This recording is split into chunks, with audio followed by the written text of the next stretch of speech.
Ray's cap fell off, and for one sharp second, the gold signet ring on his finger flashed under the lobby lights of Whitmore Heights, his own company in the heart of Lagos.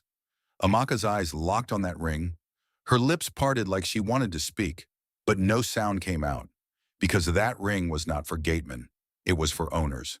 And right behind her, Chittim screamed, "Seize him! That man is a fraud!" Two security men rushed forward. Ray lifted both hands slowly, calm like he had done this before, even though his heart was pounding hard. "Please," he said, keeping his voice low, "let me explain." But Kay, the head of security, did not wait. He grabbed Ray's collar and shoved him back against the glass door. The whole reception area went quiet. Even the air conditioning sounded loud. Amaka stepped forward. "Stop it," she said, and her voice shaking but brave. "He is not a thief." Chittims turned to her, shocked. "Amaka, don't be silly. A gateman does not wear a ring like that." Ray swallowed, because she was right, and if the truth came out now, everything he planned would break. He looked at Amaka again, this woman who still defended him. Then he glanced at the huge camera on the wall, and he knew. Someone had set him up. Just as Kay was about to drag him away, Ray said one sentence that made Amaka freeze. "Amaka, I came here to find love, not trouble." And then the screen behind the receptionist suddenly lit up. A video started playing. It showed Ray, at the gate, handing a small envelope to a stranger in a suit. Chichi gasped loudly from the side. May, the receptionist, covered her mouth. Chidim's pointed at the screen like a winner. "Look! Evidence!" Kay tightened his grip. "So you were collecting bribes?" Amaka stared at the video, confused. "No, that's not what happened." But Ray did not speak, because the video was real, and yet it was also a lie. Earlier that week, Ray Whitmore was not just rich. In Lagos, people whispered his name like a secret. Some said he was cold. Some said he was proud. Some said he could buy anything. But Ray had one problem money could not solve. Every woman he met loved his cars, his suits, his name, not him. So on Monday morning, Ray stood in front of his mirror, took off his designer watch, and wore plain black shoes. He put on a simple uniform and a cap. Then he walked into his newly built company like he was nothing. Not as the chairman, not as the CEO, as the new Gateman. Only two people knew the truth. Kay, because security reports reached him first, and Chichi, Ray's cousin, who begged him to stop this love test before it ruined his life. "Ray, people in Lagos are not smiling," Chichi warned him. "Be careful." Ray only smiled. "I just want one person who sees my heart." That same day, Amaka arrived for her interview. She was smart, calm, and neat. Not loud, not proud. She greeted Ray at the gate with simple respect. "Good morning, sir." No flirting, no fake smile, just kindness. Ray watched her walk in and felt something he had not felt in a long time. Hope. But inside the building, Chittim's HR manager, sharp eyes, sharper mouth, noticed Amaka too. And not with kindness, with jealousy, because Amaka was new. And Ray was suddenly interested in the gate. Back to now. The video kept playing. The stranger in the suit opened the envelope. I smiled and walked away. Chittims folded her arms. "Arrest him." Ray's eyes met Amaka's. He wanted to tell her everything. That he was the owner. That he wore this uniform on purpose. That he had been watching who was real and who was fake. But before he could speak, May shouted, pointing at the screen. "Wait, pause it. Look at the timestamp." Kay frowned and leaned closer, and Ray's stomach dropped, because the timestamp on the video showed a time when Ray was not even at the gate. So who was the man in the clip? Amaka whispered, "That's not you." And Chittim's face turned pale. Just then, Ray's phone vibrated in his pocket. A new text message appeared from an unknown number. "If you reveal who you are, Amaka will lose her job. Choose wisely." Ray read the message again. "If you reveal who you are, Amaka will lose her job. Nor choose wisely." His heart beat fast, but his face stayed calm. Kay was still holding his collar. Chittim stood with her arms folded, trying to look strong. The paused video glowed behind them. Amaka looked at Ray like she was trying to solve a puzzle.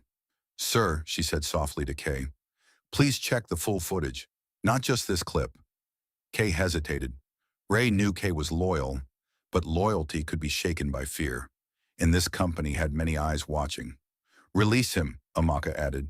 At least for now. Chittim snapped. Why are you defending a gateman so much? Amaka turned slowly. Because truth matters. That simple sentence hit Ray deeply. Truth matters. If he told the truth now, he would protect himself. But Amaka would pay the price. He lowered his head slightly. I did not collect any bribe, he said quietly. The envelope had documents. What documents? Kay demanded. Before Ray could answer, May stepped forward.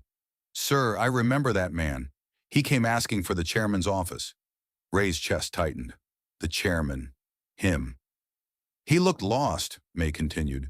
The gateman only gave him directions. Chi-Chi walked in at that moment. Her eyes moved quickly from Ray to the screen. She knew something was wrong. Chittim's forced to laugh. So now the receptionist and a random staff are lawyers? Kay raised his hand for silence. Enough. He looked at Ray carefully. Who are you, really? The question hung in the air. Ray's phone vibrated again. Another message. Last warning. Ray swallowed hard. He thought about the past 2 weeks. How he stood at the gate every morning in simple clothes. How some workers ignored him. How some insulted him. And how Chittim's once dropped her bag and ordered him to pick it up. And how Amaka always said, thank you. Even when she was tired. Even when Chittim spoke to her badly. Ray made a decision. I am just a gateman, he said firmly. Chi-Chi stared at him in shock. Amaka looked confused but did not speak. Kay released Ray's collar slowly. Fine, but you will not work today. Wait in the security office. Chittim smiled in victory. As Ray walked away, he felt many eyes on his back. Inside the small security room, Kay closed the door. The room was quiet. Kay's voice dropped. Sir, what is happening? Ray removed his cap. His eyes were no longer soft. They were sharp. Someone inside this company wants control, Ray said, and they know who I am. Kay frowned. Should we investigate quietly? Ray nodded. Check internal cameras, all angles. One and find out who edited that video. Kay hesitated. And the lady? Ray looked at the monitor showing the lobby. Amaka was standing alone, holding her file tightly. Chittim's was whispering something into her ear. Ray's jaw tightened. Protect her, he said quietly. Outside in the lobby, Chittim's leaned close to Amaka. You like him too much, she said coldly. Be careful. People who defend workers too much often lose their jobs. Amaka's eyes did not move. I am not afraid of truth. Chittim smiled slowly. You should be. At that exact moment, the elevator doors opened. A group of board members walked out unexpectedly, and leading them was a senior investor Ray had not informed about his disguise. The investor looked around the lobby and pointed directly at the security office. Why is the company owner sitting in there dressed like a gateman? The lobby went silent. Even the sound of heels on the marble floor stopped. The senior investor, Mr. K.O. Mayfield, stood tall in his navy suit. His eyes were sharp and confused. Why is the company owner sitting in there dressed like a gateman? He repeated. Amaka's head snapped toward the security office. Chittim's froze. May dropped the pen she was holding. Inside the security room, Ray closed his eyes for one short second. It was over. Kay whispered, Sir, they know. Ray straightened his shoulders. Open the door. When he stepped out, the cap was no longer on his head. The uniform was still on his body, but he did not look small anymore. He looked powerful. The board members stared at him like they were seeing a ghost. Mr. Mayfield walked closer. Ray, what is this? Ray's voice was calm. An experiment. Chi-Chi rushed forward. This was not planned for today. Chittim's quickly adjusted her face. Sir, I had no idea. I was just protecting the company. Ray's eyes moved to her slowly. You were protecting the company? He asked quietly. She nodded fast. Yes, sir. I suspected corruption at the gate. Amaka stood still, trying to understand everything. Owner, gateman, experiment. Ray turned to the board. I wanted to know who respects people without titles. There were murmurs among them. Mr. Mayfield frowned. This is risky behavior. Ray nodded once. But necessary. Then he looked directly at Amaka. Her face was pale. You knew? She asked softly. Ray shook his head. No one knew, except Kay and Chi-Chi. Amaka took one step back. No, so all this time, you were testing us? Her voice did not sound angry. It sounded hurt. Ray felt that more than anything else. I was not testing you, he said carefully. I was searching for something real. Chidimus quickly spoke. Sir, with all respect, this behavior could damage the company's image. Ray turned to Kay. Bring the full footage. Kay connected the monitor. The full video played. It showed the stranger approaching the gate. Ray handing him a visitor slip. Nothing more. Then the footage jumped. There was a clear cut. Mr. Mayfield leaned closer. This video was edited. Kay nodded. Yes, sir. The timestamp was changed. All eyes slowly turned toward Chittims. Her smile faded. This is ridiculous, she said quickly. Why would I? Because you wanted control, Ray said calmly. Silence. You have been pushing staff to sign documents without review, Ray continued. You wanted the board to question my leadership. Chi-Chi stepped forward. And when the gateman became close to Amaka, you panicked. Chittim's face turned red. This is lies. Amaka looked between them, confused and shaken. Ray walked closer to Chittim's. Who sent the messages to my phone? Her eyes widened slightly. For 1 second too long, Mr. Mayfield's voice became firm. Chittims, answer him. She looked around, cornered. Then suddenly, she laughed. A cold, sharp laugh. You think this is about love? She said. This company is worth billions, and you dress like a guard for romance? Her eyes moved to Amaka. You think she likes you for your heart? The words hit hard. Amaka's breath caught. Ray's jaw tightened. Cheatham stepped closer to Ray and whispered loudly enough for everyone to hear. If you want truth, ask her why she applied here in the first place. All heads slowly turned toward Amaka, and for the first time, she looked afraid. The room felt smaller. All eyes were on Amaka. Her hands were shaking, but she did not run. Ray looked at her carefully, not like a boss, not like a judge, but like a man who wanted truth. Amaka, he said gently, why did you apply here? Chittims folded her arms, smiling like she had already won. Mr. Mayfield stood still, watching everything. Amaka swallowed. Her voice came out soft but clear. My father worked for this company.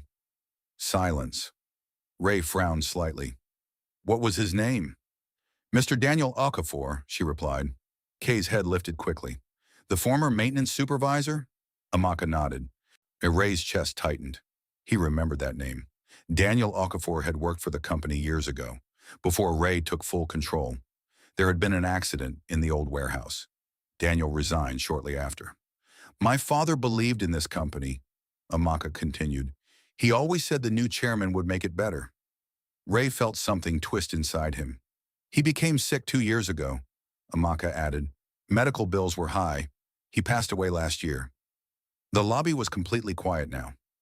I applied here because he loved this place, she finished. Not because of money, not because of power. Chittims clapped slowly. Very touching. But that does not explain why you were defending a gateman so strongly. Amaka turned to her calmly. Because respect does not have levels. Those words landed heavily. Ray felt proud, but Chittims was not done. Well, and then explain this, she said sharply. She pulled out a file from her bag and threw it on the reception desk. Kay picked it up. His eyes widened. Sir, this is an internal audit request filed under Amaka's name. Ray looked confused. Audit request? Chittims nodded confidently. She requested access to financial records on her second week. Amaka's face went pale. That is not true. Kay flipped through the papers.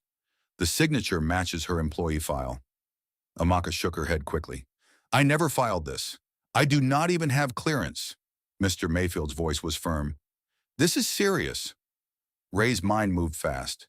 Someone edited the gate video. Someone sent threatening messages, and now a fake audit request under Amaka's name. This was planned. Ray stepped closer to Amaka. Look at me, he said softly. She raised her eyes, filled with fear but not guilt. I believe you, he said. Chidim's smile disappeared for a second. You believe her? She asked sharply. Based on what? Based on character, Ray replied calmly. He turned to Kay. Check the digital logs. Who accessed the system under her ID? Kay nodded and rushed toward the IT office. The tension grew. Chi-Chi stepped beside Ray and whispered, "This is deeper than we thought." Ray nodded slightly. Across the lobby, May was whispering to another staff member. Workers were beginning to gather quietly near the entrance. Whispers spread like fire. Owner disguised. Fake audit. Internal sabotage. Chidime suddenly grabbed her phone. If you are accusing me, she said boldly, then call the police. Ray did not flinch. We will call them after we see the logs. Minutes felt like hours. Then Kay returned. His face was serious. Sir, the system shows the audit request was submitted from the HR office computer. Everyone slowly turned toward Chidim's. Her breathing became uneven. And the login time, Kay added quietly, matches the same time the gate footage was edited. The silence that followed was heavy. Ray looked at Chidim's. She looked back at him. But this time, there was no confidence in her eyes, only fear. Then suddenly, the lights in the lobby went off. The lobby went dark. A few people gasped. Phones lit up one by one, small lights glowing in the dim space. Kay moved fast. Backup generator will come on in a few seconds. Ray did not move. His eyes were fixed on Chidim's. In the darkness, he heard quick footsteps. Running. Stop her! Kay shouted. The lights came back on. Or Chidim's was no longer standing where she had been. The glass entrance door was swinging slightly. Ray acted without thinking. Kay, lock the gates. Kay spoke into his radio. Close all exits now. Outside, the main gate slid shut automatically. Chidim's froze in the compound, just a few steps away from freedom. 2 security guards blocked her path. She turned slowly, breathing hard. This is madness, she shouted. You cannot trap me like this. Ray walked toward her, steady and calm. This company trusted you, he said. You tried to destroy it. Chidim's laughed nervously. You destroyed it yourself the moment you started pretending to be a gateman. Ray stopped in front of her. No, he replied quietly.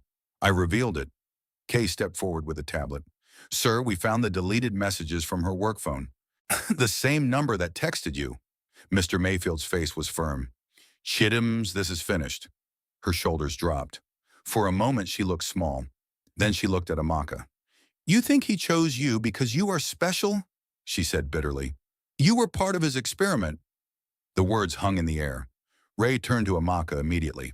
I was wrong to hide who I was, he said honestly, but my feelings were not an experiment. Amaka's eyes were shining, not with anger, but with hurt. You watched us, she said softly. You tested us. I was tired of being loved for money, Ray replied.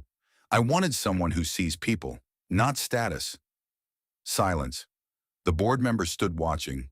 Workers gathered quietly. Ray took a deep breath. Then he did something no one expected. He removed the uniform shirt. Under it was a simple white undershirt.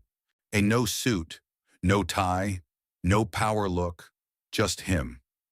I am Ray Whitmore, he said clearly. But before I am a billionaire, I am a man who wants something real. He looked at Amaka. When you defended me, you did not know who I was. That means everything to me. Amaka walked closer slowly. You should have trusted people without testing them, she said gently. Ray nodded. You are right. Kay approached with security officers beside Chidim's. She did not fight anymore. As she was escorted away, she glanced back once, anger mixed with regret. The gate opened again. The compound felt calm, but different. Mr. Mayfield cleared his throat. Ray, we will discuss governance later. Ray gave a small nod. Then he turned back to Amaka. I do not expect an answer now, he said softly, but I want to know you. Not as staff, not as owner. Just Ray. Amaka studied his face carefully. The powerful man, the humble gateman. Both were real. Before she could respond, her phone vibrated. She looked down. Her expression changed. Slowly. Confusion. Then shock. Ray noticed immediately. What is it? Amaka looked up at him. There is a transfer alert, she whispered. Ray frowned. Transfer? She turned the screen toward him.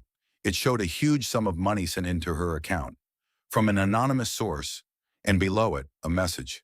This is only the beginning. Thanks for watching. What's your view about this story? Where are you watching from? Do well to let us know in the comments below. And don't forget to like, share, and subscribe for more interesting stories. Stay blessed.